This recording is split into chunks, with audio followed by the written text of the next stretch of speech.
A thrilling touchdown catch by Julio Jones, capping off a remarkable come-from-behind win for the Atlanta Falcons, presents a pretty interesting question. Has Atlanta accidentally saved Dan Quinn's job? We'll talk about it next on AJC Falcons News Now. This is AJC Falcons News Now, sponsored by Miller Lite. Here are your hosts, Brandon Adams and former Atlanta Falcon Chuck Smith. You know, I'm going to give our audience some credit because when we did the show on Friday, a lot of folks in the comment section did say they thought Atlanta would play well on Sunday. Well, Falcons did more than play well. They pull off a shocking upset, the second truly shocking upset Falcons have pulled off this season in beating the San Francisco 49ers in San Francisco. Hey, everybody, I'm Brandon Adams. This is the former Atlanta Falcon Chuck Smith. Welcome into AJC Falcons News Now, sponsored by Miller Lite. Now, there are a lot of potential ramifications of the Falcons coming off of this win, but we'll push that aside for the moment. And Chuck, I guess I'll give you a chance to start. What did you think of Atlanta shocking the football world yesterday? Well, I liked it. I thought it was a great testament to what the Falcons have said they're going to do, compete to the end. So a lot of people didn't give them, much credit for coming in, but to me, are you kidding again? You got 3 first-rounders on the offensive line. You got a Hall of Fame receiver. You got a tight end that's as good as it gets. You got arguably a Hall of Fame quarterback, a young defense. Anytime you get that, and when they click on with all the right cylinders, when they're clicking on all cylinders, you got to understand that they have a chance. But I think the way things are now, people who truly don't understand the NFL think that this ain't college. Mm-hmm. This ain't when Georgia's favored over Vandy, they're going to cover. Right. So in the NFL, to me, there are no numbers that you're going to put out there that says a team can't win. Yeah, and listen, when you see the way they play against San Francisco, when you see the way they play against New Orleans, those, and the road game against Carolina to a certain extent was also an example of this, but the two big upsets in the 49ers and the Saints, they are definitely an example of what Atlanta could have been, what the capabilities are. And you're right, obviously NFL, the gap between the bad teams and the good teams is not nearly as great as it is in college football. Totally agree with that. Yet there are still surprises. There are still, oh my gosh, can't believe this happened. On paper, there's a huge gap between San Francisco that can win the Super Bowl, Atlanta, which is, far removed from that. So even in a league where we sort of think of anything and being able to happen, there are still things that constitute oh my gosh, can you believe that just occurred? And this was obviously one of those kinds of games. Yeah, and let me tell you why I think, Brandon. I think it's because what we saw with the Saints. This team put a big number to knock off the New Orleans Saints the week before. And here's the other thing, the ramifications that it has on the NFC West. That's what made it so much bigger. You got Seattle winning now. What is it? Seattle's now the number 1 seed, right? Uh-huh. Now you got, I think, San Francisco's number 5. So that's the reason why that is the reason why everybody in this in football are like, wow, this is a huge upset. But you add that in what the Falcons did, it's a big upset. Yeah. And let me tell you this. Now I'll say this. I don't necessarily think it's a huge upset because my perspective from being a former player. Again, and a lot of people understand that. But I think the upset comes when you look at the record. People measure upsets in the NFL by record. Yeah. You got San Fran, what are they, 11 and 2? I don't know. A couple times, They had 10 wins. They were 10 wins again.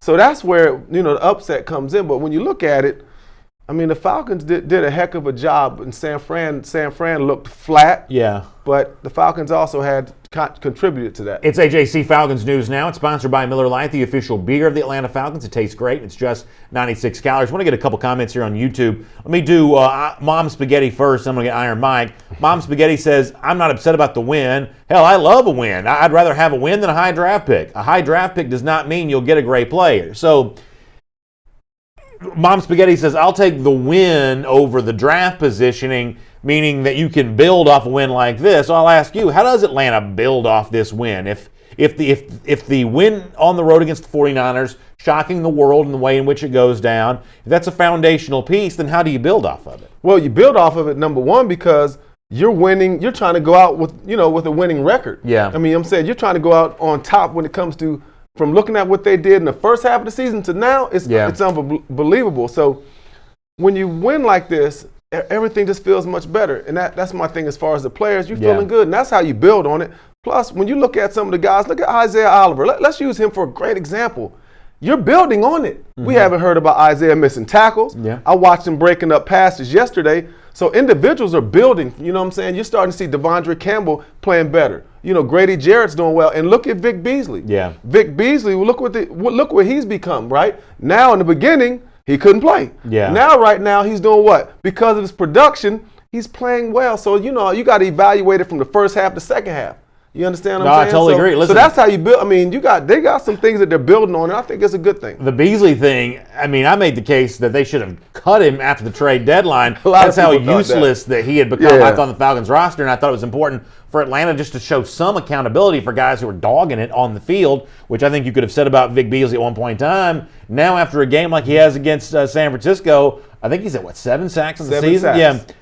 You start to wonder now, and I say this half kidding, half serious, are they going to re-sign this guy? I mean, is this going to be one of those things where, Beasley has this sort of, never-ending cycle of Atlanta's going to get rid of him, now they're bringing him back? Are they about to do all this over again with Vic Beasley now?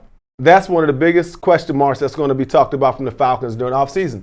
Should you bring Vic Beasley back? When you look at the book of work that, it's been over the last couple of years, it's going to be a tough one. But again, he's theirs. He's their baby. When you think of that, Vic Beasley is the Falcons' baby. So when you look at the development, they want to say, we developed our pass rusher. And when you think about Dan Quinn and this organization, they never gave up on Vic Beasley.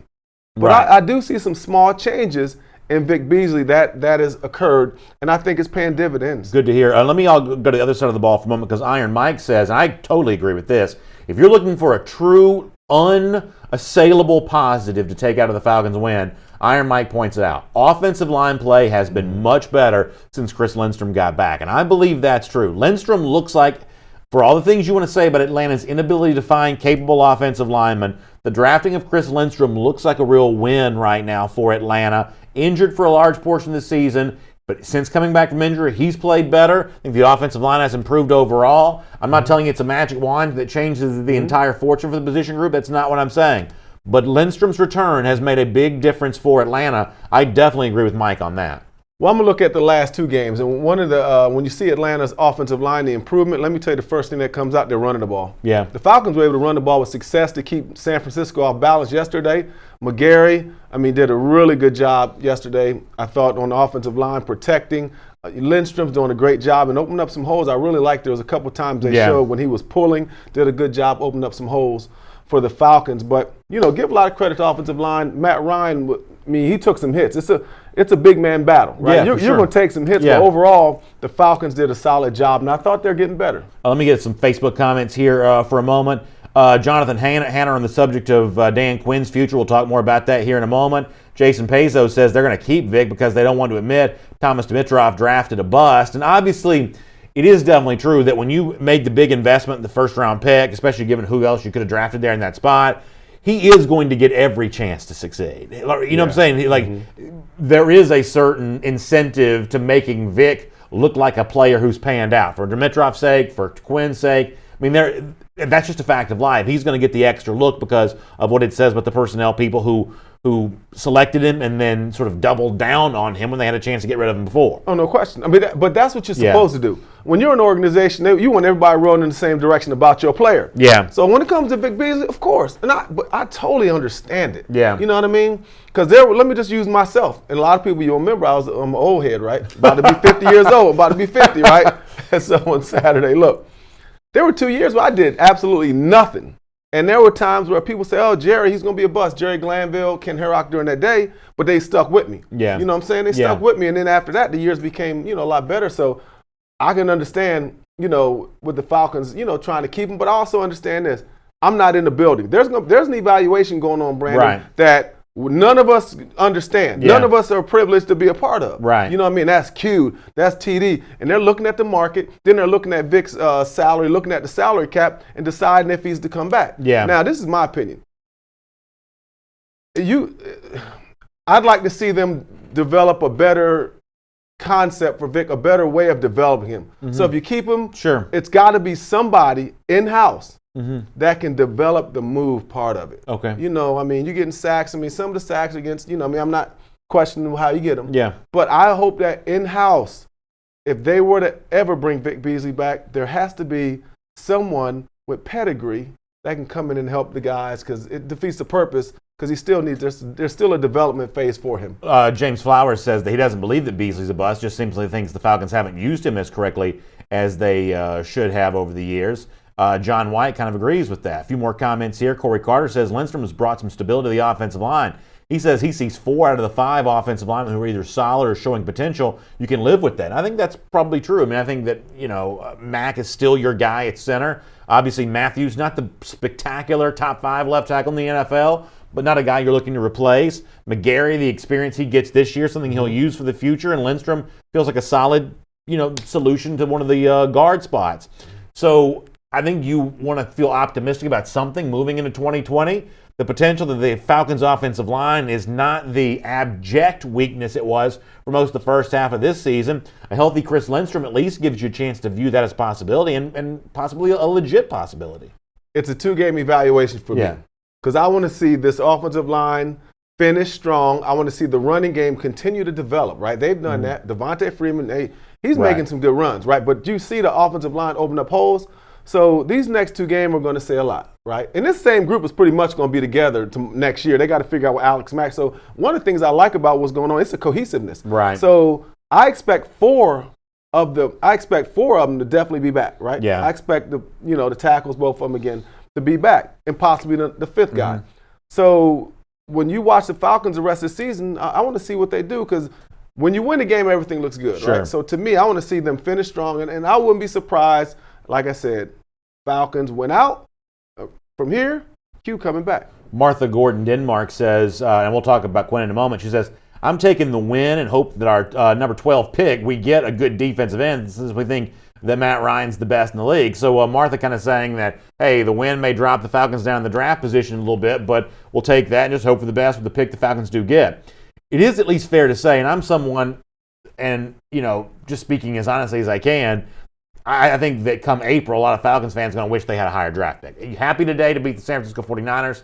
Totally understand that. I think a lot of you, though, come April, going to wish you had a higher pick. And that's just the way that I feel about that. However, it is also fair to say that in terms of your draft positioning, beating San Francisco may not have hurt you as bad yesterday as it seems like it probably should have. I mean, after all, Jacksonville, somewhat surprisingly, on the road in Oakland, that's the team that Atlanta entered yesterday tied with, but also losing that tiebreaker with. Jacksonville had the 7 pick, Atlanta has the 8 pick. Jacksonville won yesterday too. So, I mean, so far, the win has not necessarily decimated your draft positioning the way that you think it might have. One of the problems Atlanta's going to run into is because of the fact that Atlanta has a relatively high strength of schedule, just given the schedule that it's played, most of the teams that Atlanta could be tied with, it's probably bound to lose those tiebreakers because of the way that the league sort of figures out draft positioning, essentially punishing you for playing a tougher schedule. So Atlanta's going to lose tiebreakers, but the team that Atlanta entered tied with yesterday, Jacksonville, the Jags also won as well. So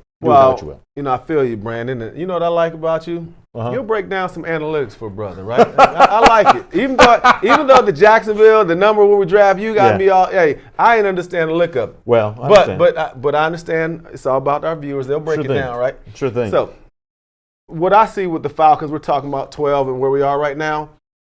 I want them to draft the best available. Now, when I'm looking at this draft, I don't see 5 guys in the top. I don't see a top 5. Where like the year it was Bosa and Ezekiel. Yeah. It was like some dudes. Right. But what I see in this one, I like the fact that there are safeties that are going to be around that number. There are going to be some good players for the Falcons. And remember, we still now, when you look at Trufant, you might need a corner. Mm-hmm. But I think the glaring weakness, again, where they could improve from a production standpoint is defensive line again. And the reason why, you have some challenges right now as far as with Tack, right? Tack McKinley, I feel like there's still a development phase with him too, but now he's injured. You got Keanu Neal that's injured. So to me, you find your best available when it comes to the Falcons on defense. And I'm going for safety, cornerback, or a pass rusher, but I'm not afraid to get a big old jumbo hippopotamus next to Grady to take pressure off him. Lots of ways you can go with this. Yeah, I think that's exactly right. That's Chuck Smith, the former Atlanta Falcon. My name is Brandon Adams. Welcome into AJC Falcons News Now, sponsored by Miller Lite. Now, you've talked about this. A few folks have talked about it there as well. What about the possibility that this win may be one of those pieces of evidence that allows Atlanta to keep Dan Quinn as head coach, possibly keep Thomas Dimitroff as general manager as well. Let me show you something that Mark Bradley from the AJC had to say about this. We'll kind of debate this. What Bradley writes, and I think this is interesting, that even with the kind of second half turnaround Atlanta's on, that should not be enough to save the job. What Bradley says is, which of these two seasonal halves do we believe? The bad first half, the better second half? He says the answer is it should be both. The second half gives us an indication of what the Falcons could have, should have been. The first, though, was so awful that nothing afterward much mattered. And this is really important, I think, for Mark Bradley in the AJC. You can read the full column at AJC.com. It's a lot easier to play when nothing's on the line. That's Bradley's case to be made for why Dan Quinn should still be fired, even though the second half of the season has been better. I think the last point there is inarguably true.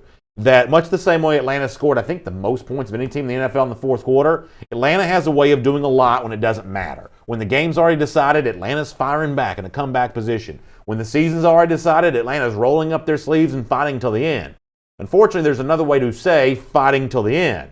There's also an argument made Atlanta doesn't start fighting until the end, until everything has already been decided, until the opponent you're playing is overlooking you and thinking about more important games to come on down the line. So in terms of a real strong validation of Dan Quinn as a coach, I don't view the 49ers game that way all that much. I actually agree with Bradley that even with the success that Atlanta enjoyed yesterday, and even if Atlanta wins its next two games to finish out the season against Jacksonville and Tampa Bay, Dan Quinn ought to still be fired. They should have already done it. Yeah, and that's a tough one. I hear Mark Bradley, and I understand what he's saying, but I guess to me, when I look at Dan Quinn, I kind of understand there's also even a development phase for a coach when you look at them other guys out there. You understand what I'm saying? And Dan has been here, this is fifth year somewhere in there, nonetheless.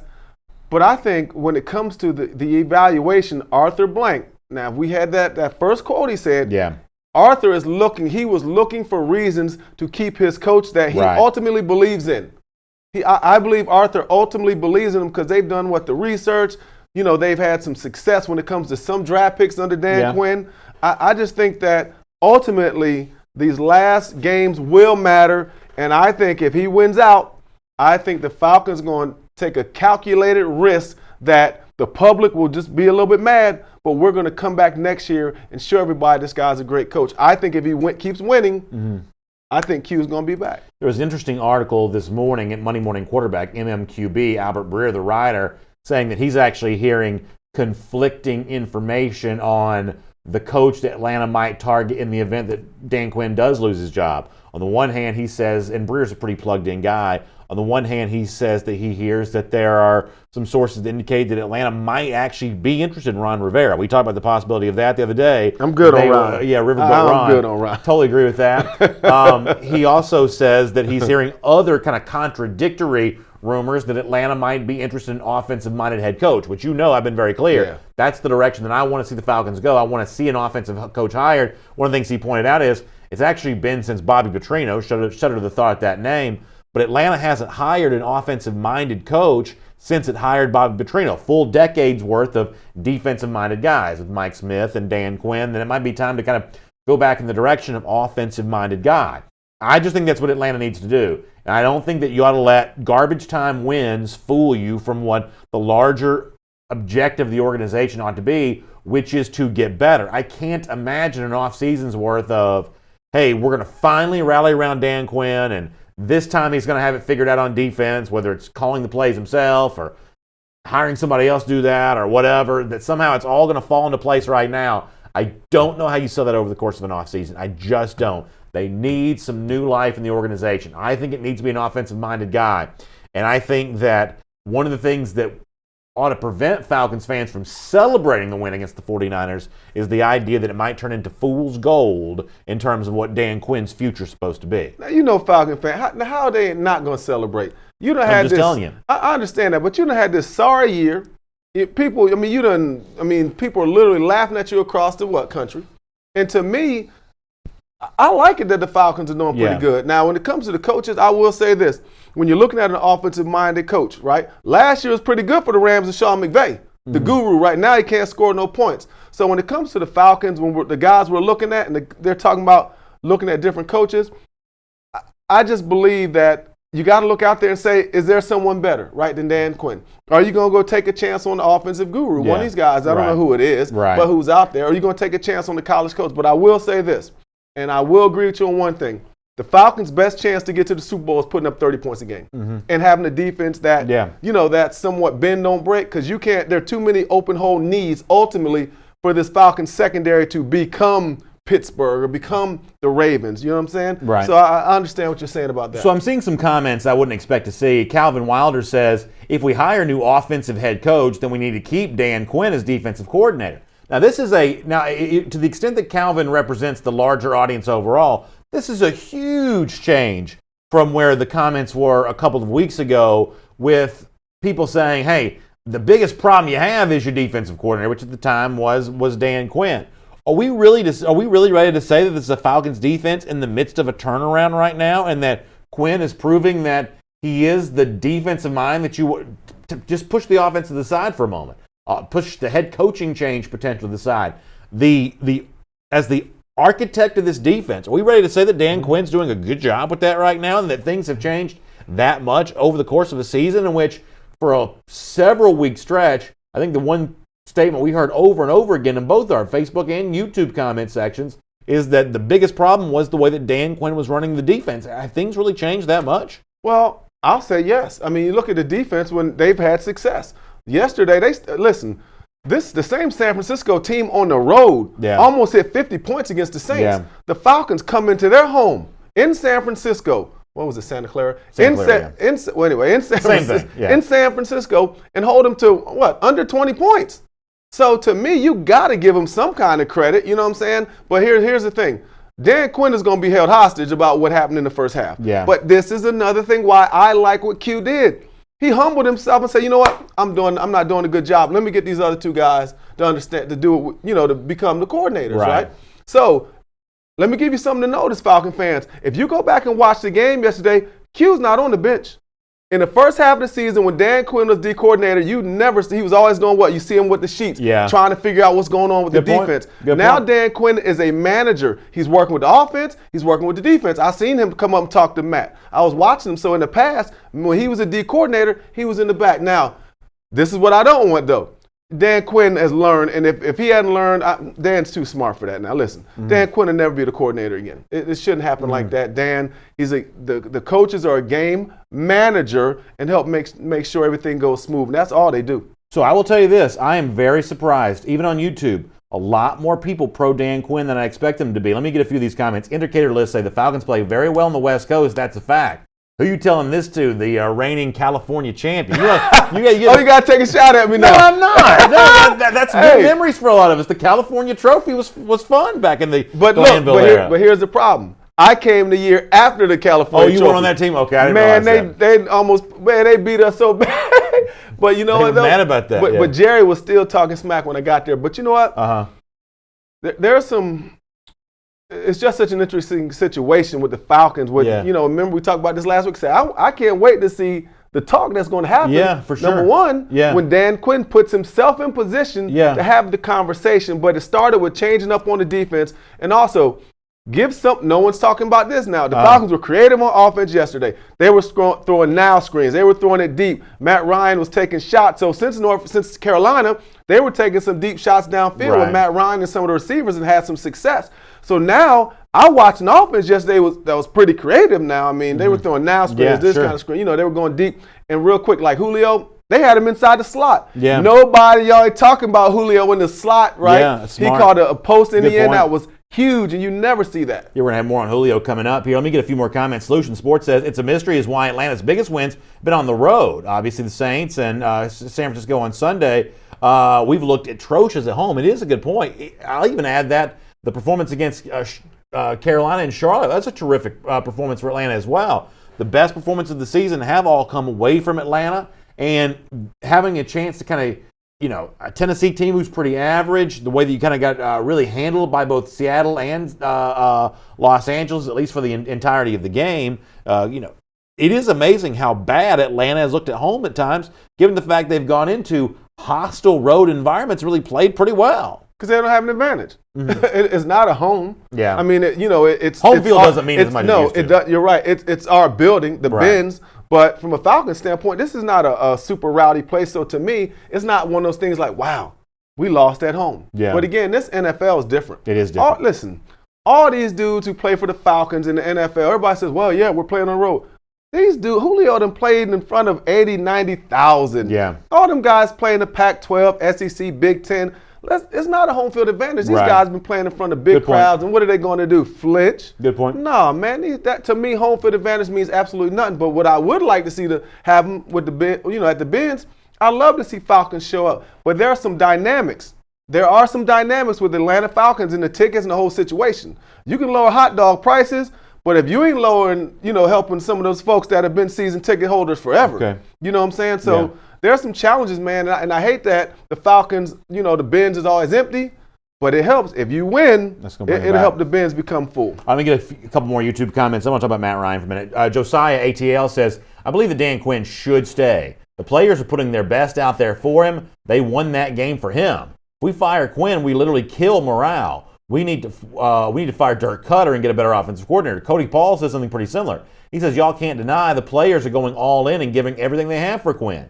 Anybody who says they have nothing to play for is full of it. So Cody and Josiah both saying, supporting Dan Quinn, saying these players are looking to play for him. This is not, maybe I guess I should have thought differently, but these are not the comments that I thought we'd be taking today. I thought people would have more skepticism towards Dan Quinn, but thus far the comments we're hearing, at least the ones that I'm reading, I'm trying to read as many as I can, a lot more Dan Quinn support than I expected to see. A lot more. Well, if they would have lost, of course, the the Q haters would have been on board. But, this Falcon team is showing people that they got life. Remember, if you're a true Falcon fan, that's all you want to see. You know what I'm saying? You want to see that. But I don't know, man. I just think that you're going to have people that don't like Dan. I think it's going to be divided divided down the middle. It's going to be a fan divide. Yeah. You're going to have almost 50-50. Some don't like it. Some do like it. And it's going to be interesting. The Falcons have more interest probably locally. You know what I'm saying? And they've had in forever because of the divide right now of Dan Quinn versus no Dan Quinn. Let me just to be fair and balanced, David J. Thomas does say we've had 2 bad seasons in a row. We need a new head coach. It is really interesting how this season at the end is playing out a lot like last season did when you kind of collect a lot of these wins here late in the season. Freddie Hill also says these games are meaningless. Fool's goal, DQ needs to go. So that's just an opportunity to be a little bit fair and balanced there. Let me talk about Matt Ryan for a minute, though, here on AJC Falcons News Now. We're sponsored by Miller Lite. I thought this stat was really pretty interesting. It comes from Scott Kasmer from Football Outsiders, who says that Peyton Manning's 30th fourth-quarter comeback win was also against the 49ers in his 12th season, 198th career game.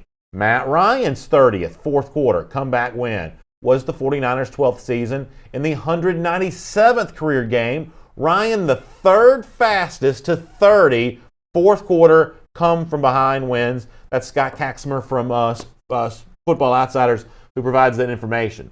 So Peyton Manning is obviously one of those hallowed names to be compared to in the NFL. 2-time Super Bowl winner, one with the Broncos late in his career, one obviously with the Indianapolis Colts. We think of Manning as one of the all-time greats. But Ryan actually has surpassed him by one game in terms of a fourth-quarter come-from-behind win. Total 30 for a career is significant. You saw some of the numbers in terms of where that puts Ryan in the all-time ranks. Isn't it time for much the same way Dan Quinn's been reconsidered on today's show? Chuck, don't some of our commenters have a little bit of I need to say I'm sorry to Matt Ryan and give him a little bit of that grace and that love they're showing Dan Quinn? Don't some people need to show some of that towards Matt Ryan after the way that Ryan played yesterday? Well, definitely. Matt Ryan, really, he played well. I love his leadership. Let me tell you what I saw in Matt Ryan. I saw Matt Ryan lining people up. I saw the leader. Yeah. I saw the emotion that people kill Matt Ryan for years. He shows no emotion. Look, Matt Ryan was getting lined up. Michael, our producer, Mike, can you put up that what we just saw with all the players that Brandon talked about? Let's see the graphic one more time. I want to see the graphic. You pull that back up. But Matt Ryan, when you think about what he's doing, to me, when you protect him, he's not the problem. Now look, haters gonna hate. Yeah. But at some point, you got to say that Matt Ryan, in his career, has put himself in rare air as one of the great quarterbacks of this generation. Yeah. I mean, there's listen, numbers don't lie. Listen, we give all these other guys credit for having great numbers locally, but we don't give Matt Ryan the same credit. Yeah, this ain't no bull junk, man, to be in the presence of these guys. Yeah, absolutely. I mean, look how quickly it's all happening for a lot of those guys. I mean, it took Tom Brady, for instance, 213 games to get as much. Took Joe Montana 206 games to get to 30. Took Drew Brees 254. Now, you can say for some of these teams they weren't losing in the fourth quarter enough to get the come from behind wins, but still, it is what it is. Took Brett Favre 321 games to get there. Ryan got that done in 197. That's why Atlanta has built so much of its reputation and organization around Ryan, because he is that franchise level quarterback. Doesn't make him perfect. Doesn't mean that he's always come through in the clutch. But those numbers right there tell you he's come through plenty. Through plenty. I am old, but I sacked 5 of those guys on the list. There you go. How about that? Old school. That's nice. Matt Ryan, and I've said this, and I'll say it again. And I hate having to say this, but being a Falcon fan and being a Falcon aficionado, being a fan before I even played with the Falcons, Matt Ryan is the most scrutinized player I've ever seen for the Falcons. Sure. I mean, the year he wins the MVP, he's not good enough. Even my brother, Jeff, and I know you watching this. Listen. Calling out the family. I'm calling out the family. It's always, man, we need to get rid of Matt Ryan. We have this debate all the time, but I just have never seen Matt Ryan, when he didn't have protection, when he didn't have a run game, which everybody needs, just absolutely tank it. I just haven't seen that where he's had that kind of season. All right, let's get a few comments here. Chris Webb says Matt's never been the problem. It's coaching and drafting poor players, bad free agents. Kind of agree with that. It's one of the reasons why I want to see Matt get the coaching help that he needs. Anthony Bell says Matt Ryan can't do it all. It's a team effort, all three phases of the game. Also great running from Brian Hill. Sonia Crosby says Matt Ryan is the man. Never gets the credit he deserves. Eric Johnson says Matt just needs time to go through his progression. And Calvin Wilder says Matt Ryan's our quarterback, proud of that guy. So Ryan's been beaten up in our comment section a little bit, but once again, not really today. This is one of those days, Falcons fans.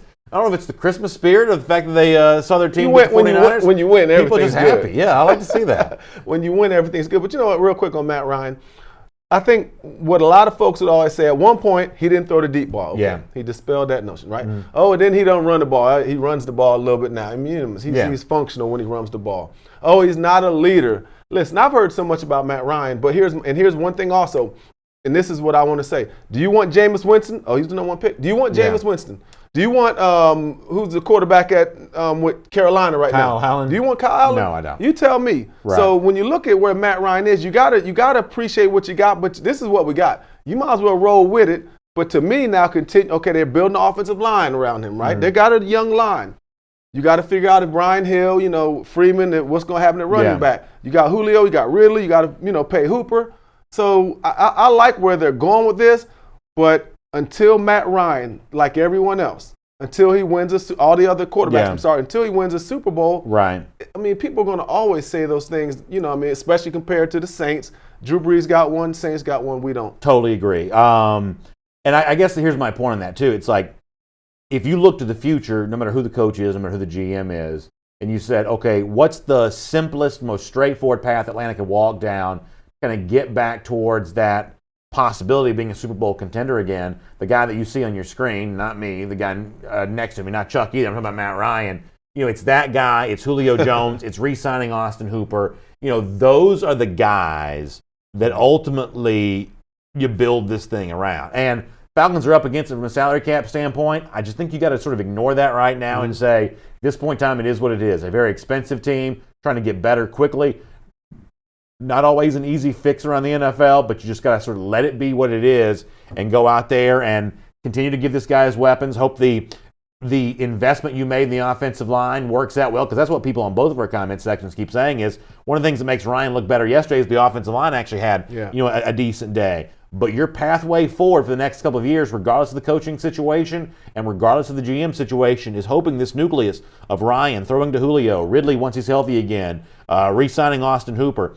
That's your nucleus. And if you're going to be good, if you're going to be 10-6, 11-5, you're going to be in the mix again, it's those guys right there that are going to make all that up. Yeah, because think about what we got in the conference. We got guys to win in this conference. Yeah. Now, this is what stands out to me. When you look at our matchups, when you look at us versus Tampa and Carolina, the only team we should be really worrying about is the Saints. I'm just telling you, at this point, when you look at the dysfunction of both of these teams, right? You got Bruce Arians, a new coach at Tampa, right? You got at Carolina, they're in transition, right? So new coach coming there. Yeah, the Falcons. So remember, you're supposed to be getting wins against these guys. So there are some advantages the Falcons have, but the Falcons have to get better. And this is what I would do. All right, I'm Arthur Blank. All right, got about $1 billion. There you go. But look, I'm going all in. I'm figuring out the salary cap. Yep. I am literally saying it's all or nothing. We got a sorry division. The NFC, look, the NFC East is suspect, right? Then so when I'm looking at it, and look, the NFC North, they're just okay, right? They're average. So when you look at the NFC, the Falcons are right in the mix. I'm going all in, and I'm literally going out there because look at Dallas and Philly. It's a hot mess right now. So the Falcons, when you think about it, there are more opportunities in the NFC than the AFC, so I'm going all in and I'm trying to take advantage. I think that's such a great point. And I'll back it up by saying this. You mentioned the coaching turmoil. There's a very good chance this is Drew Brees last year in New Orleans. One way or another, Carolina's got to figure out its quarterback situation. I don't think that Cam Newton's coming back there, and I don't think that Kyle Allen's the long-term answer. Your guess is as good as mine about Jameis Winston. One day he looks great, one day he doesn't. There's a chance that Tampa brings him back, but there's also a chance that they just don't spend that money. They got to. I think you're probably right. I think they ultimately will. They got to. But it's not necessarily a given, although I think ultimately they probably end up doing it. The point is like, this is the one sort of solid, what you got quarterback situation in the NFC South. Your point about the NFC East is great. Philadelphia, a couple years after winning the Super Bowl, doesn't even seem like the same organization anymore. No. Dallas is about to probably really make some big changes. The Giants still a long way away. Washington maybe throwing the Hail Mary. I don't know if you saw Urban Meyer's maybe in Dan Snyder's booth, but they're still a good ways away.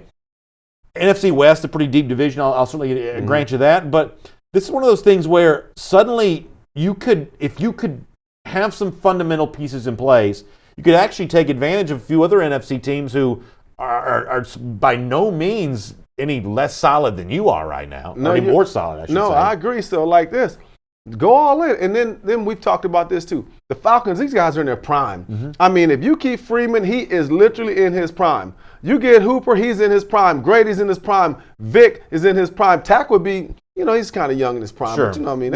And you remember this. Now, their prime is 5 through 10 to me. Right. You know what I'm saying? I mean, you can be, if you don't get injured, it's 5 through 10. So, like you said, I'm figuring out. I'm going to find out, get a few cheap free agents. Like I'll tell you a guy. Let me just throw this out there that I wouldn't mind bringing in if they're going to have a 3-4 look, and the guy who can play this position, and bring in a leader, an alpha dog, next level leader who's been there. I'm bringing in Suggs.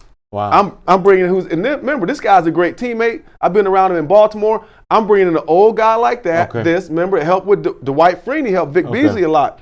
I really believe you bring an enforcer guy like that, an old guy that's cheap, somebody like that. And there are going to be a few guys out there like that. Helps your defense. Your offense going to roll. I'm all in. That's a very interesting thing to bring up. Marvin Peavy Jr. says you got to spend money to get a ring. I think that's certainly true. And we talked about this a few weeks ago. At least I brought the point up of right now, finding a way to get sort of better salary cap flexibility for Atlanta right now. That's probably not the choice. It's finding a way to maximize what you have. It's probably the better overall choice there. I think that's a good point. James Flowers says Freeman is not the same. I mean, admittedly, you got to have a cap casualty somewhere, and to me, Devontae Freeman still seems the most likely cap casualty on this team. I agree. Yeah. But then I'll just say this. I disagree again with one thing we're saying. Yeah. Freeman, when he gets blocking for him, he's been doing what? Last couple of games he's been running. Now, is he the same Freeman? Yeah. Hey, I'm not going to say that. But again, we beat Freeman up for not running, but then we come back and say we ain't got no O-line. If you ain't got no line, how you going to run the ball? Yeah. It just is what it is. Now, I like the fact that the Falcons are taking some pressure off him with Hill. But, Freeman, to me, if he's making a lot of money, let me just play Thomas Dimitroff. I'm big on, for me, I can find a running back later in the draft. I agree with that. I'm taking a free agent. Running backs are only as important in the Little League. They carry the team. But NFL, they're not. No, I agree. I agree with you with the idea of you can get one cheaper later. Let me get Jared Young's comment because it's kind of interesting that I've seen this a few times today in the midst of feel-good sneers about everybody. He says, Atlanta has so much talent, we need a coordinator to back up that offensive talent. Better offensive line would also help. But my point here, though, is to mention Dirk Koetter when Quinn's gotten some support today. Matt Ryan's gotten some support today. But the guy who has sort of been noticeably absent from getting that support is Dirk Koetter. It seems like even the people kind of willing to sort of reconsider Dan Quinn's future, at least after a win against the 49ers, are still sort of thinking that maybe there's some new blood offensively that could brought in and just kind of modernize what Atlanta does offensively. Are you surprised to see that Dirk Koetter is not getting more love on a day when Atlanta did have the come-from-behind winning in San Francisco? No, I'm not surprised Dirk Koetter getting no love. I thought the Atlanta Falcons offensive scheme was a lot better. I love seeing Julio in the slot, particularly on the winning drive. I think Dirk Koetter, no matter what happened, there were going to be fans that were skeptical because Dirk Koetter left here, basically ran out of town. Yeah. So when you look at it from that standpoint, no one before he got here was going to like it. Yeah. You know, people really ain't in a recycled coordinator, especially if you look in the past. Right. You know what I mean? So they've struggled with the guys in the past. So I think Dirk Koetter, I think there's no way he was going to satisfy the Falcons faithful unless he was putting up 30 points a game. Yeah, Anthony Henderson has a good comment. He says, Matt Ryan has had a few issues over the years, but he's not the problem. Having a stout offensive and defensive line with great coaching, that's what wins Super Bowls. These coordinators we're getting are average. We draft players nobody else wants. Track record shows it when they don't re-sign them. Let me talk about the point that Anthony makes with the offensive line here for a moment. Chuck, I know you know this because you're in camps all the time and you're seeing this with your own eyes. Offensive lines have become really, really scarce. Like, there are not as many good offensive linemen working their way up the ranks of the NFL ladder as there used to be. Therefore, you know, the notion that Atlanta fans sit around on Sunday saying, what's wrong with our offensive line? Most of the teams in the NFL have fans that sit around saying, how come our offensive line can't dominate? You know, the idea of, you know, football when I was growing up of, hey, offensive lineman that knocks you back, there are not a lot of knockback offensive linemen coming through the ranks of college anymore. So when I think about a changeover in offensive philosophy, what I think of is a more modern coordinator that just kind of neutralizes the need for like a really dominant offensive line. Because if you need 5 maulers along the offensive line to be successful, the chances are you're never going to be successful because in the NFL now, there are not enough good linemen to go around. These pass rushers have gotten so quick. These defensive front 7 guys are so athletic. We don't have great offensive lines in this league like we used to. So I think that, you know, this notion of one day Atlanta's going to have 5, you know, John Hanna's out there playing along the offensive line and it's going to be perfect football after that. Good luck with that because everybody around the league wants better offensive line play. And for the most part, you can't get it because there are just not as many good linemen coming into the league as there used to be. Well, you hit 100%, and I agree with you. And here's the thing. Let me just give you my opinion, some information you can use. It started a little bit in college. To me, Chip Kelly kind of made it. Let me explain to you Chip Kelly when he was at Oregon. Let me just tell you how things kind of work. The implementation of the spread and the zone blocking is killing the offensive line. That's a great point. So the quarterback's playing the gun every time. So you ever notice the offensive linemen now, the tackles, they never get in the 3-point stance. So they're doing all these quick passes and all those things so they can get out so they're not in the 3-point stance. So what happens with the zone blocking, everybody goes flat. No one's firing straight ahead off the ball. Everybody's going sideways, just trying to get in the way to create seams so running backs can cut. So now you don't got guys who really know how to use double teams. And let me give you a great example. Every year I go to the Senior Bowl. Been going to the Senior Bowl forever, right? I'll have clients down there that are pass rushers. So you get teams for these guys' entire careers, they're used to zone blocking, just going flat, right? So they never learn how to do one-on-one blocking either. So when they get to the Senior Bowl, you put an Aaron Donald out there and he's one-on-one, destroys them. So everything you see in NFL on the run and pass rush is zone protection. So during the run, now check this out, Brandon. If I'm going sideways and look, a guy's coming this way, always going to knock him back. That's why in the NFL, nobody can run the ball. It's become a pass-happy league. That's really interesting. And that's what it is. It's very interesting. Joe Burrow on Facebook says, biggest problem with the Falcons, both players, coaches, is consistency. We play well one week, and the next they're running around lost as last year's Easter egg, which is a funny line from Joe. And I know some people kind of criticized me earlier when I talked about the notion of kind of a garbage time win, but when you don't have a lot of wins to couple with a performance like the 49ers, I kind of agree with Joe on this. It is somewhat easy to sort of write it off as, well, this is a fluke. This isn't any given Sunday thing. This is one of those things of, it doesn't really mean all that much because you don't really have anything to pair it with. You know, you need an anchor. You need to say, hey, the win against San Francisco also led to a win versus this and this and this and this.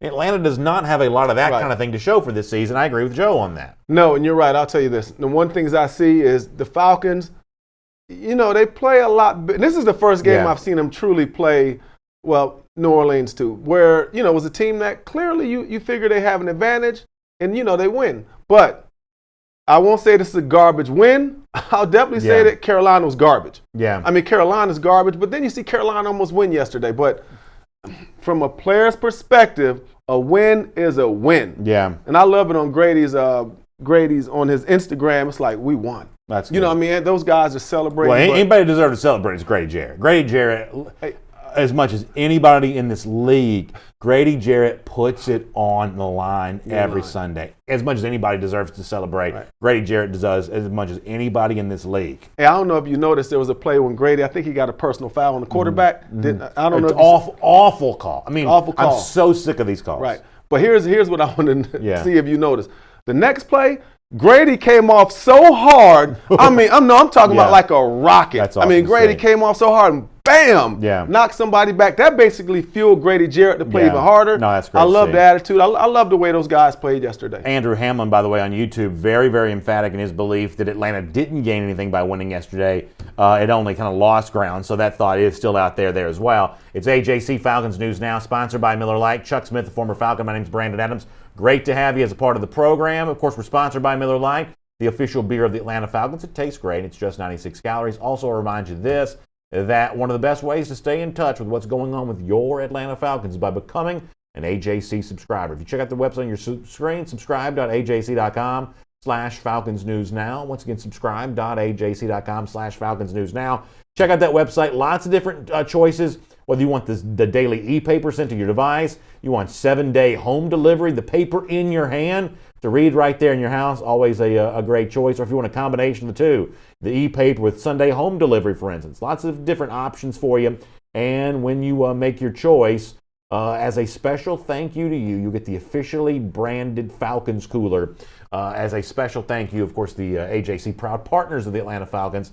Our cooler is a way to say thanks for that. I don't have the cooler on my desk here today, but for those of you who've been watching all season long, you've seen this cooler like 9,000 times. In fact, here comes the cooler. Wow.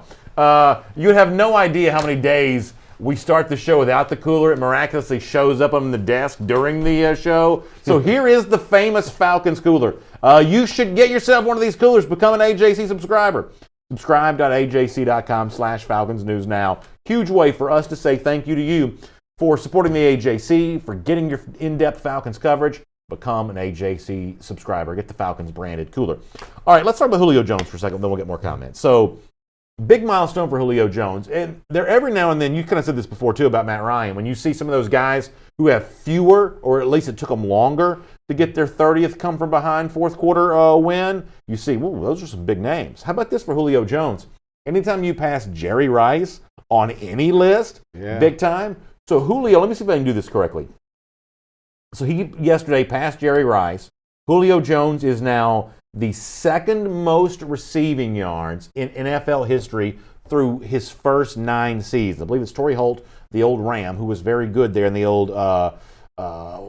British Show on Turf offense. Holt was a terrific player. So he's still first on this list. But Julio Jones yesterday surpassed Jerry Rice on this list. What a career that Julio Jones continues to work on. Well, it's a phenomenal accomplishment for Julio Jones. I had the experience of playing against Jerry Rice, I don't know, multiple, 4 or 5, 6, 7 times, I'm not sure. But I'll tell you one thing that really separates, really what both of those guys do well, they run incredible routes. I watch Julio Jones, he runs. When he puts his foot in the ground, he changes direction lightning quick. That's one of the things that Jerry Rice that people talk about, and people that played against him, people that also watch, the casual fans like you that are watching, is that Julio and Jerry Rice have a lot of the same qualities when it comes to route running. And here's another thing they had a lot of common in. Jerry was not a showboat. Yeah. Jerry got the ball. I don't think I've ever seen Jerry dance. But I think Julio Jones, I loved yesterday with Julio. And I've also talked about I would like to see him more emotional when it comes off the field, in which I don't know, I'm not privileged to see that in the locker room. But I like the fact that they got a lot in common, their demeanor and their route running, and there they go. So I will admit, I'm a little bit hypocritical on this because Andrew Hamlin, some of this on YouTube, the idea of why was Julio even out there, just given the fact that he's a little bit banged up and you've already seen Calvin really injured and he's out for the season. If I had my way, and you hear everything I'm saying here, hear every word I'm about to say. If I had my way, I probably would have looked at Julio Jones and said, you know what? You don't look healthy. You need to sit out this game, not play. Rest yourself up, Julio. Don't go get hurt against the 49ers. And had I said that, I would have missed out on a really entertaining Sunday, because you can debate what the Falcons gained by winning, what they lost by not losing. You can debate all that if you want to. The one thing that I think is inarguable, yesterday was pretty dadgum fun to watch on TV. And Julio Jones scoring the game-winning touchdown the way that he did after, whatever went down with Austin Hooper there. Different people may see that as in different ways. That was just really, really entertaining. And Julio Jones showed up. And for that brief moment that you're watching the game, I wasn't thinking about draft positioning. I wasn't thinking about Dan Quinn's future. I was just thinking about, hey, this is actually a really fun NFL game, and which of these two teams is about to win? And Julio goes out, makes the play, looks like the superstar in doing it. It was really, really entertaining, although admittedly before the game, I probably would have tried to come up with a justification for why Julio shouldn't have even been out there. But the fact that he leads to the game-winning touchdown. It's pretty fun to watch. It was fun to watch. I'm sitting at home, I'm like, man, Julio's balling. Yeah. Me and my son were like, wow, Julio's balling. Then I was like, how do they keep letting Julio get open? But, again, give Dirk Koetter. Hey, at a certain point in time, that becomes a question. I'm like, okay, Julio's in the slot. Maybe you should double team him. Then I was thinking, Dirk Koetter's calling a pretty good game here. He's successful at what he's doing. But I look at this thing like you're saying about them sitting out, kind of like the NBA. Yeah. You need to play. I mean, you know what I'm saying? I want to see guys play, and it's your prerogative. But in the NFL, one game's a lot, more important than the NBA when, LeBron's sitting out, 10 games a year. No, I can't argue with that. Yeah, so from a Falcons standpoint, I know like 16 guys that I'm cool with. They went out to San Fran to watch the game. And here's also, so basically they went out to support, and we are in the entertainment business. Right. Now, that's one thing that is a player, sometimes I don't realize enough, and the players don't. Yeah. This is the entertainment business, but Julio, every time he makes a play, you can see he's injured, just like, oh, he's hurt, things get injured. I mean, he just can't, his body language, you know what I mean, a lot of times. But, man, I'm really happy for Julio Jones, and it's really interesting. I tell you, one of the biggest trade in Falcons history is going to be that they got Julio Jones. And you literally gave up 5 picks for Hall of Famer. You did something good. Darius Petty says that Julio is the best receiver in the NFL. He is the GOAT, and that's certainly a strong case to be made. David Powell also pushing back hard on the idea of, tanking for a draft pick, saying tanking games for a draft pick is a cowardly way to go out. The draft pick won't make that much of a difference on an 11-man team. So David feeling pretty emphatic about that when it comes to all of that. It was just a very impressive showing for Julio all the way around. A very entertaining, show to be put on there. And when you make the point about the NBA stuff, I can't argue with that at all, because that whole load management thing that's kind of taken over the NBA, when you tune in to watch a game on TNT or watch a game on ABC or ESPN and you don't know if the star player's going to be playing, for the most part, you don't deal with that in the NFL. Now, there are true legit injuries that keep guys off the field, but the idea that players that could be playing just deciding not to, you don't have that in the NFL right now, and the league would be a lot worse if you did. So even though I think there's a practical case to be made for draft picks really matter, high draft picks in a year like this probably matters a lot, there's a case to be made for that. I can certainly understand the opposite argument of, do you really want this league to start looking more like that league, NFL being more like the NBA, and in almost every way imaginable? My answer to that question is no. Right, and I'll tell you this.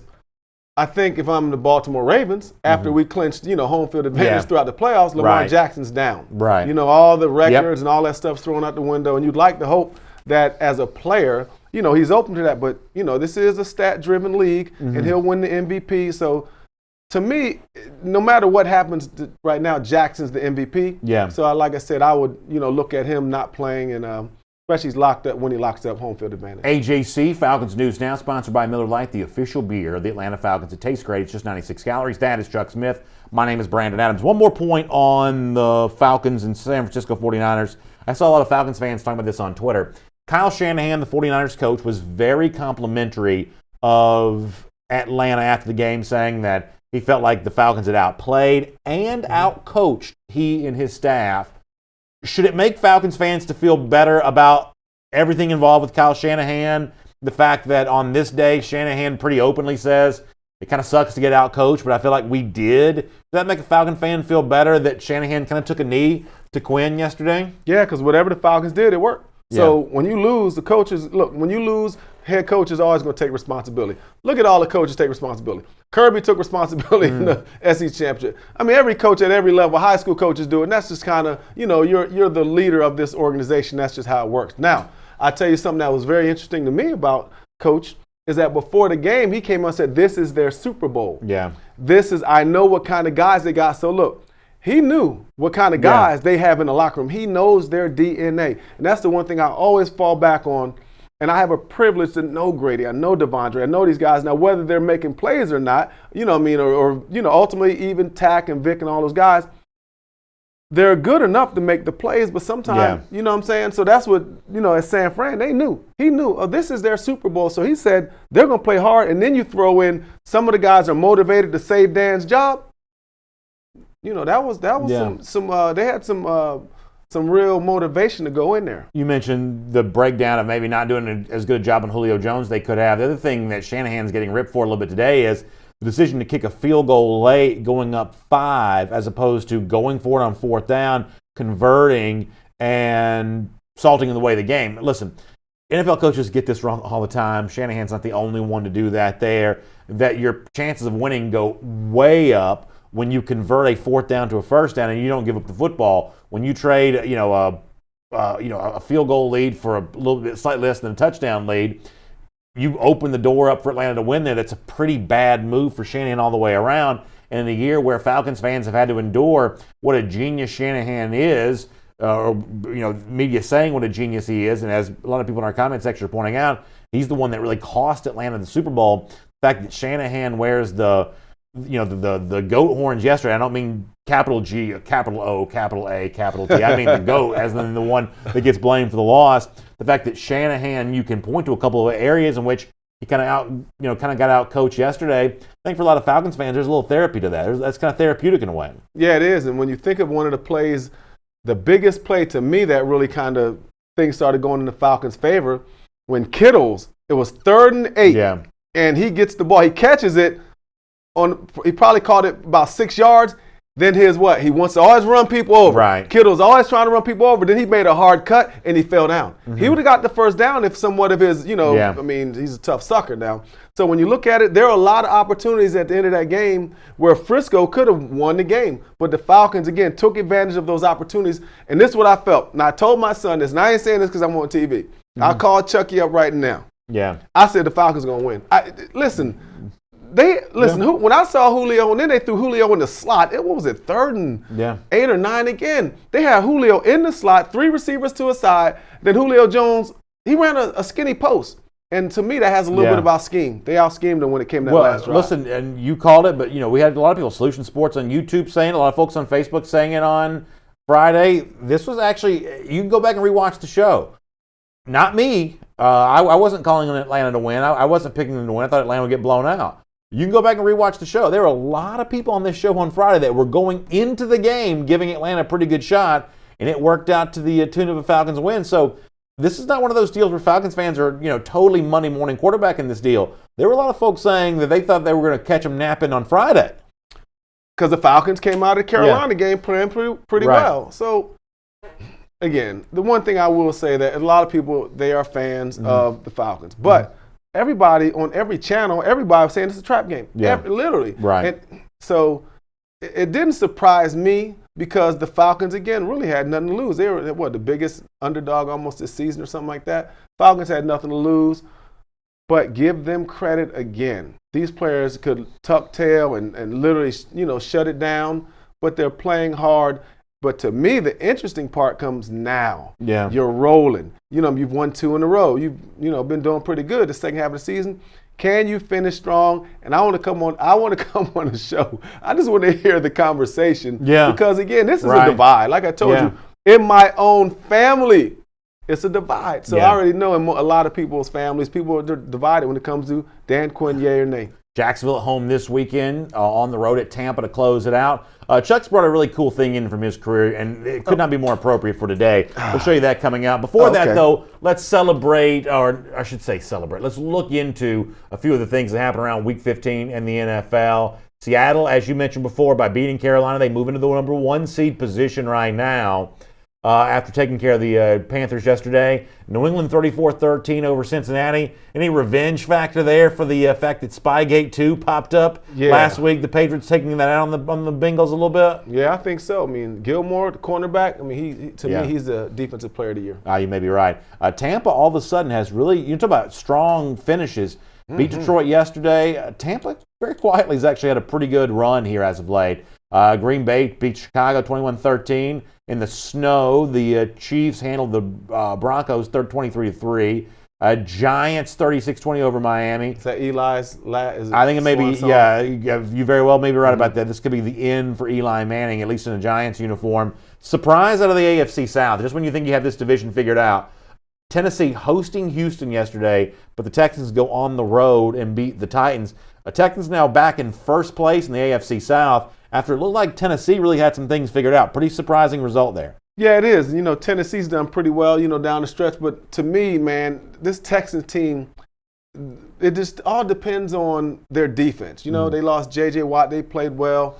But I'm a big believer in the Titans. I mean, not the Titans. I'm sorry. The Texans. The Texans. Yeah, I love Deshaun Watson. Love to watch him play. Let me see the rest of these scores here real quick.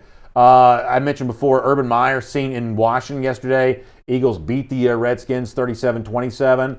Arizona takes care of Cleveland 38-24. Final game in the black hole there in Oakland, and they lose to the Jacksonville Jaguars. They should have won that game. How you going to lose to Jacksonville in your last game in the black hole? I don't know. Maybe that's one of their moves. It's ugly. But look, the Raiders fans, give them a lot of credit. They show up. Minnesota easy against the Chargers. Did you see this with the Cowboys game? So Dak Prescott goes at the beginning of the game, and they ask him what he wants. They win the toss. They ask him what he wants to do. He said, if I understand this correctly, he said, we will kick as opposed to we defer.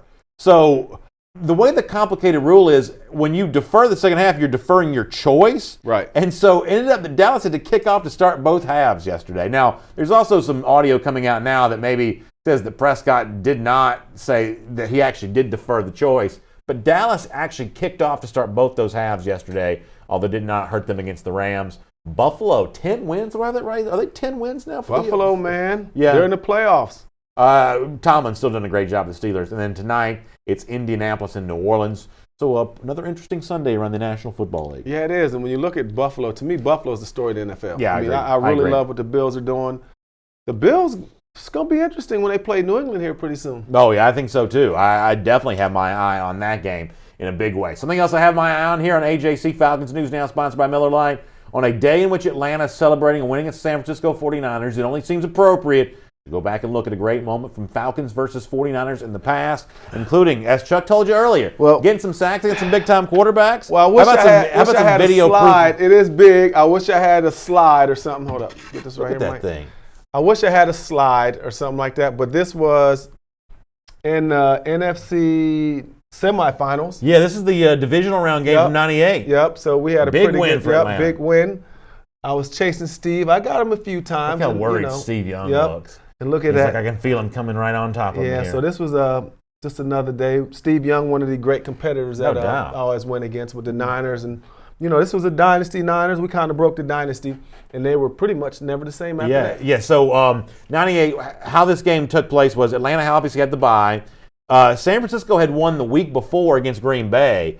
A thrilling T.O. made a catch. T.O. touchdown to win that game. And so here it is, Atlanta playing the biggest playoff game they had played in a long time. And lo and behold, who you guys playing? Your ultimate nemesis, the organization that had probably hurt you more than anybody has. Now, you guys had already beaten San Francisco once during that season, but to get a chance to beat them in the home playoff game, would there have been any more appropriate team, if Atlanta's going to take that big step, any more appropriate team to take it against than San Francisco, just given what a nemesis they had been? It was unbelievable for us and the fans, because they terrorized us. Remember, this is a team that was incredible.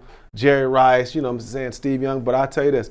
That game right there, the Falcon, the Georgia Dome, it was crazy. I was there that day. It was crazy. It was crazy. I can tell you this. It was crazy. That '98 season, that was crazy. That dome was rocking. It was incredible. Rocking. Man. I hope that Mercedes-Benz Stadium one day gets a chance to be as loud as that Georgia Dome was back then. And people can think back to the NFC title game win over Green Bay. As good as the crowd was that day, I'm telling you, back in those '98 days, that crowd was getting after it. And this was a slugfest. Yeah, I mean, we had some dudes. Listen, we had some dudes on that defense, and they had some guys on the offensive line. You know, you got Steve. Yeah. I mean, it was an unbelievable memory, and so I was thankful to be a part of it. No, that's good stuff. Hey, thanks for being with us here today on AJC Falcons News Now, sponsored by Miller Lite. Don't forget to go check out the website, subscribe.ajc.com/Falcons News Now. You can find out how you can become an AJC subscriber, and as a special thank you, get this officially branded Falcons cooler when you check out the website, subscribe.ajc.com/Falcons News Now.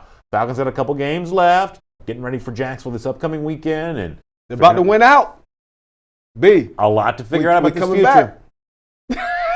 People feeling good today. Hey, tell your friends. We'll be back here again on Friday, 1 p.m. Thanks for your great comments. I tell you, y'all make the show so much fun with your passion, your insight, your energy when it comes to the Falcons and the NFL. We really appreciate that. We'll see you back here again on Friday, 1 p.m. for AJC Falcons News Now, sponsored by Miller Lite. We'll look forward to speaking to you then.